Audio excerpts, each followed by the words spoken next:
आज आहे 5 ऑक्टोबर 2024 आणि हा हळदीचा प्लॉट आहे. राजू, नाव सांगा पूर्ण. राजेश पांडुरंग जाधव, हा. राहणार मुडी, तालुका वसमत, जिल्हा हिंगोली. अच्छा, हे किती प्लॉट आहे, किती एकर आहे पैकी, किती गुंठे? 30 गुंठ्याचा प्लॉट आहे. 30 गुंठ्याचा प्लॉट आहे. आणि व्हरायटी व्हरायटी आपल्या सेलम. सेलम. बर. तर हळद लागवडीची तारीख 16 जून 16 जून 2024 आहे 24. है ना. तर ग्रीन प्लॅन्ट कंपनीचं एसटीचा ची बीज प्रक्रिया केली, बेणी प्रक्रिया केली. बेणी प्रक्रिया. हा.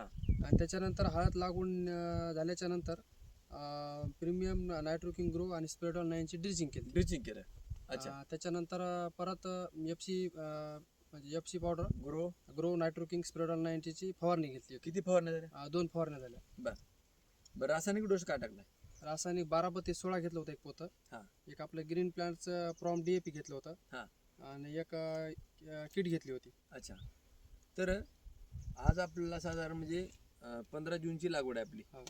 जुलै, ऑगस्ट, सप्टेंबर, ऑक्टोबर है ना. म्हणजे येणाऱ्या 15 तारखेला आता 4 महिने पूर्ण होतात. 4 महिने है ना. राजू, काय वेगळं सांगण्यासारखं? वेगळं सांगण्यासारखं म्हणजे काय, आतापर्यंत अशी हळद आमची आतापर्यंत कधीच अशी नव्हती. अच्छा. आता यावेळेस फक्त अशी नंबर 1 ला हळद दिसायली. बरोबर आहे. एक समान आहे हाईट. आणि सगळी पानं कुठं गुंडाळलेलं नाही, तर पानं फ्रेश आहेत. आणि हळदीमध्ये एक ताकद आहे अशी आपल्याला दिसण्या बघण्यावरूनच लक्षात येते है ना. कलर वगैरे एकदम छान आहे, ग्रीनरी आहे, फुटवा पण छान आहे. आणि आता दुसरा जो डोस आहे आपला, आता डोस टाकायचा आपल्याला भूमी पॉवर आणि ग्रीन प्लॅंटचा आपला प्रॉम DAP, प्रोम, पोटॅश आणि रूट गार्ड आणि पोटॅश. हा डोस आता 2-4 दिवसांनी टाकायचा समजा है ना. तर चालतं. तर हे प्रोडक्ट वापरून समाधान आहे दादा. हो. धन्यवाद.